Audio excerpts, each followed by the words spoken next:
మీ 10 ఏళ్ల పాలనను వాళ్ళ 15 నెలల పాలనను కంపేర్ చేస్తూ ఉన్నారు. 10 ఏళ్ల పాలనలో మీరు చేసినటువంటి అప్పులెన్ని, మీరు రాష్ట్ర సంపదను సృష్టించామని చెప్తున్నారు కదా, ఎక్కడ ఆ సంపద ఏది చూపించండి అని అడుగుతున్నారు. అలాగే రైతుల ఆత్మహత్యలు కావచ్చు, లేకపోతే ఉద్యోగాలు కావచ్చు, మీరు చేసినటువంటి పనులు ఎక్కడ, వేటి కోసం ఖర్చు పెట్టారు అని అడుగుతున్నారు. సేమ్ క్వశ్చన్ మీరు అదే అడుగుతున్నారు. 1,50,000 కోట్లు ఎక్కడ ఖర్చు పెట్టారనేది మీరు కూడా అడుగుతున్నారు. థ్యాంక్ యూ రోజా గారు.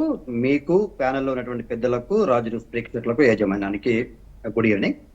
ఏదైతే ఇవాళ రాష్ట్ర ప్రభుత్వం ఆర్థిక అంశాల మీద అవగాహన లేక, విశ్లేషకులు కూడా కొంత క్షుణ్ణంగా వినాల్సినటువంటి రిక్వెస్ట్ ఏంటంటే, ఏదైతే తెలంగాణ రాష్ట్రం 10 సంవత్సరాలలో 60 సంవత్సరాల దరిద్రం మనల్ని వెంటాడింది.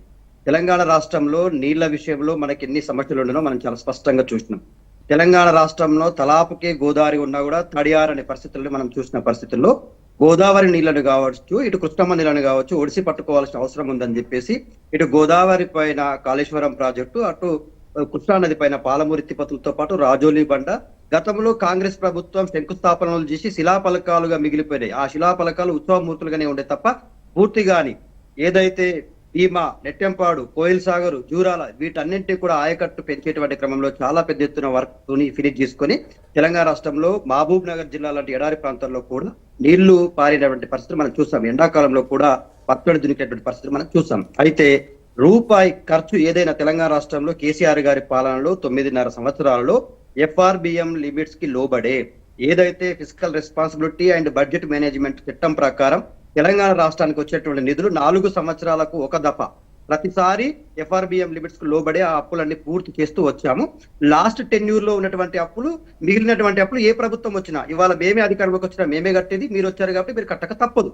అప్పులు 4 సంవత్సరాల్లో లోబడే ఉంటది.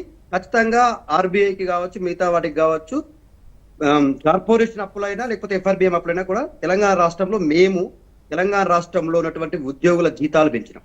కాంట్రాక్ట్ లో ఉన్నటువంటి జేఎల్ నుండి డిగ్రీ కాలేజీలను రెగ్యులరైజ్ చేసినాం.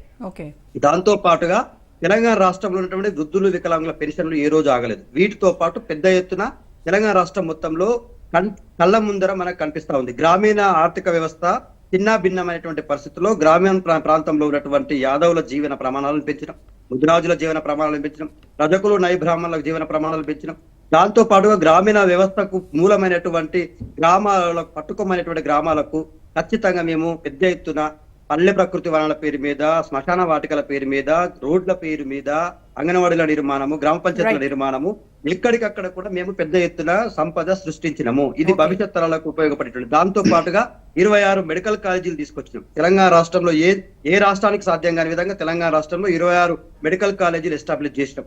ప్రతి జిల్లాలో ఒక కలెక్టరేట్ ఎస్టాబ్లిష్ చేసినాం. ఇంటిగ్రేటెడ్ కలెక్టరేట్లు చేసినాం. ఇంటిగ్రేటెడ్ మార్కెట్ యార్డులు చేసినాం. 127 మున్సిపాలిటీలలో అద్దం లాగా రోడ్లు డివైడ్ చేసేసి ఖచ్చితంగా ఎక్కడికక్కడ మేము లైటింగ్ గానీ, పార్కింగ్లు గానీ, ఇళ్లలోకి వెళ్ళి చూస్తే ఒక్కసారి తెలుస్తుంది. గతంలో 60 ఏళ్ల కింద తెలంగాణ రాష్ట్రం ఏ విధంగా ఉండే, 60 ఏళ్ల తర్వాత తెలంగాణ రాష్ట్రం ఏ విధంగా ఉంది. వాళ్ళు కాంట్రాక్టర్లకు కూడా 40,000 కోట్ల బిల్లులు పెండింగ్ లో ఉన్నాయి కదా, అవి ఎందుకు చేయలేకపోయింది బీఆర్ఎస్? 40,000 కోట్ల బిల్లులు పెండింగ్ లో ఉన్న విషయం ఏంటంటే, తెలంగాణ రాష్ట్ర ప్రభుత్వం మేము చివరి 5 సంవత్సరాలకు మిగిలినటువంటి ఆ పెండింగ్ బిల్లులలో ఒక దఫాకు సంబంధించినవి కావవి, దఫదఫలుగా పేరుకపోయిన వాటివి. అయితే ఇక్కడ జరిగిన విషయం ఏంటంటే, రాష్ట్ర ప్రభుత్వం ఇప్పుడు రేవంత్ రెడ్డి గారు అధికారంలోకి వచ్చిన తర్వాత కేవలం 15 నెలల్లో, విశ్లేషకులు కానీ మిగతా ప్యానల్ ఉన్న మిత్రులు కూడా వినాల్సిన అవసరం ఏంటంటే, 1,58,00,000 పైచిలకు అప్పు చేసిండ్రు. పోనీ ఈ అప్పు తీసుకెళ్లి ఏమైనా సంపద సృష్టించిండ్రా? కొత్త ప్రాజెక్టులు ఏమైనా ప్రారంభించిండ్రా? అంగన్వాడీ ఆశా వర్కర్ల జీతాలు ఏమైనా పెంచిండ్రా? పోనీ ఏ వర్గానికైనా ఇచ్చిన 6 గ్యారంటీలలో ఏదైనా ఒరిగిందా? ఏ ఒక్క గ్యారంటీ అయినా పూర్తి స్థాయిలో అమలు చేసిండ్రా? మరి ఏం చేసినట్టు? ఈ 1,58,000 కోట్ల అప్పు ఎక్కడికి తగిలిపోయినట్టు? అంటే రాఘవ కన్స్ట్రక్షన్స్ కు, మెగా కన్స్ట్రక్షన్ కు వాళ్ళకి ఇచ్చినటువంటి నిధులకు తగిలిపోయినాయి తప్ప ఈ 15 నెలల కాలంలో ఈ తెలంగాణలో ఉన్నటువంటి 33 జిల్లాల్లో ఏ ఒక్క కొత్త ప్రాజెక్టు కూడా ప్రారంభించినట్టుగా మనం చూడలేదు. ఏం జరిగిందో మీరు చెప్పాల్సిన అవసరం ఉంది. గతంలో కేసీఆర్ ప్రభుత్వం స్టార్ట్ చేసినటువంటి యాదాద్రి పవర్ ప్లాంట్ మీరే ఇనాగ్రేషన్ చేసారు, మనం చూసినాము. ఇవాళ ఆయన ఇనాగ్రేషన్ చేసినటువంటి హైదరాబాద్ నగరంలో ఉన్న ఫ్లైఓవర్లు గానీ, అండర్ బ్రిడ్జిలు గానీ ఇవాళ మేం ప్రారంభించినవే కదా, ఇవాళ మేం కట్టినవే కదా. ఇవాళ సెక్రటరేట్ నిర్మాణం జరిగింది, కమాండ్ కంట్రోల్ రూమ్ నిర్మాణం జరిగింది. ఇవాళ పోలీస్ స్టేషన్ల యొక్క అద్భుతమైనటువంటి కార్పొరేట్ ఆఫీసులకు దీటుగా పోలీస్ స్టేషన్ల నిర్మాణం జరిగింది. పోలీసుల జీత భత్యాలు పెంచినాం.